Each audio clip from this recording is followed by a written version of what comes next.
The Admiral Graf Spee is Germany's top heavy cruiser in War Thunder, introduced in Update 1.95, Northern Wind. It's the first ship I ever reviewed on this channel, and one I've meant to revisit for some time. The 1-year anniversary of the first review seems like a perfect time to do so. For its real-life history, Admiral Graf Spee was laid down in 1932 and commissioned in 1936. It's one of the 3 Deutschland-class heavy cruisers, or as they were called by the Germans, Panzerschiff. These ships broke the treaty limitations on weight, and uniquely carried battleship-caliber weaponry on a cruiser hull, causing them to commonly be mistaken for a kind of battlecruiser. In reality, they were simply heavy cruisers with oversized weaponry. In 1939, Graf Spee was hunted down by a group of British cruisers and fled to the port of Montevideo, where they received false reports of HMS Ark Royale and HMS Renown closing in on their location, resulting in the ship being scuttled by the crew. Graf Spee also has its own unique history in War Thunder. Upon its introduction in Update 1.95, it was unquestionably the strongest ship in the game. Nothing was even near the same level as it, as its powerful main guns could one-shot just about anything in the game with a good hit. It represented the worst power creep that Naval had to offer from December 2019 all the way to May 2020, where it received a massive nerf to its main guns, going from one of the best cruisers to one of the worst 5.7s. For a time it lay dormant, mostly being called overpowered by people who weren't up to date with the new changes, or being a bad memory for those who dealt with its span before the nerf. In Update 2.1, its main guns were fixed, having their accuracy and damage improved to be somewhat viable again. However, a new meta had also arrived with the new Dreadnoughts. It's now the last Defiant cruiser fighting back against the Dreadnoughts, being the only one that has the firepower to give them a fight on even terms. While originally it was the villain of Naval Top Tier, it's now the lone hero of the old Top Tiers, fighting against battleships that hopelessly outmatch it to the bitter end. Regardless of the time, Graf Spee has always been defined by its main guns. It carries 6 283mm C-28 cannons split into 2 turrets, one fore and one aft.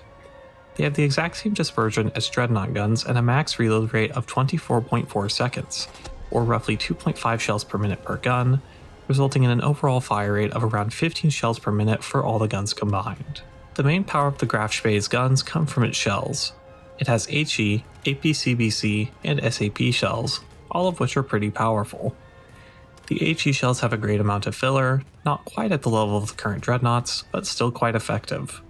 It's the best shell against unarmored targets, but against anything with some survivability, the other shells are generally better.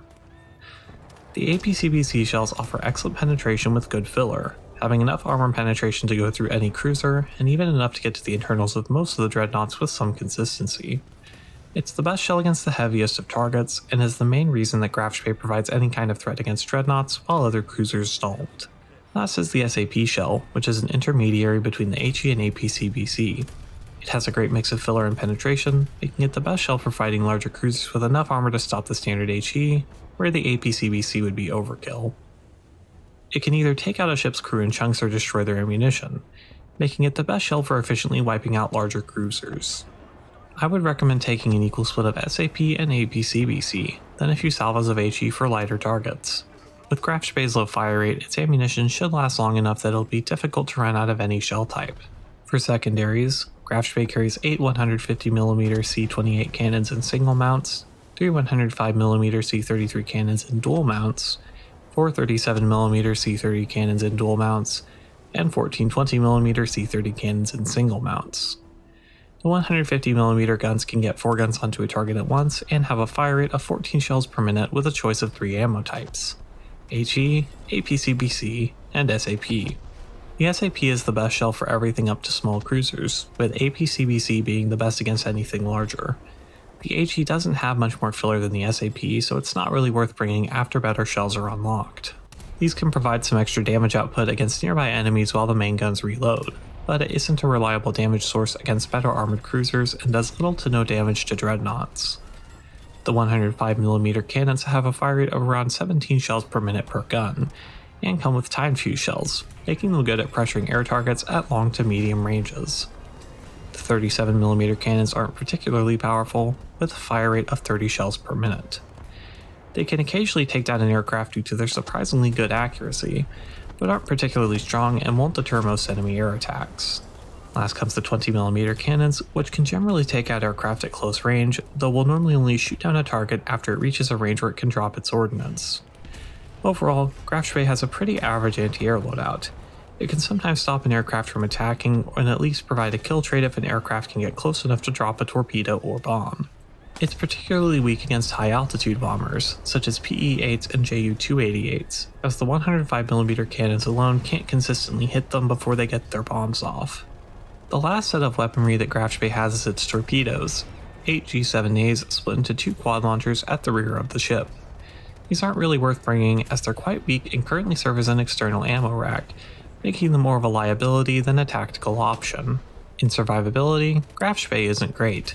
It has a 100mm main belt and then a second 40mm belt behind that. The main belt is quite large and protects most of the ship's lower side, though this size does come at a sacrifice to thickness. Most cruisers can easily penetrate its belt at most ranges, and with the current crew layouts, the internal 40mm belt doesn't help it since the majority of the crew are placed outside of that armor. It has a crew size of 1,175, with a maximum loss of 823 before sinking. This is similar to most cruisers of its size. The ammunition is laid out with the magazines on top of the shells. In real life, this provided additional protection against underwater damage and naval mines at the cost of vulnerability to shells. However, in War Thunder, it provides better resistance to shells due to the current damage models treating shell rooms like magazines and magazines like shell rooms. The turrets have relatively thin armor, with the turret face being 140mm thick. The top is 105mm and is slanted in a way where incoming shells can hit them at a good enough angle to easily dig in. Paired with the massive size of Graf Spee's turrets, they provide a massive target, which leads to its turrets commonly getting knocked out, whether or not an enemy intends to hit them. Overall, its survivability is deceptively poor due to a mix of low protection for its size and the current damage mechanics making what protection it does have less effective. It can consistently stop destroyers and provide some resistance to light cruiser weaponry, however anything at 180mm and up will easily and consistently penetrate it. Last is the Graf Spee's mobility. With a top speed of 53 km/h, it's one of the slowest cruisers in the game, only coming in over the Krasny Krim. Overall, this doesn't actually impact its performance much in normal matches.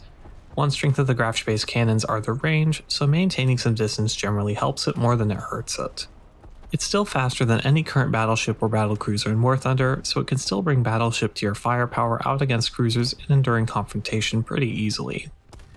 For overall playstyle, Graf Spee is a firepower focused ship that excels at range and fighting off heavily armored targets that the rest of its team struggles to consistently penetrate.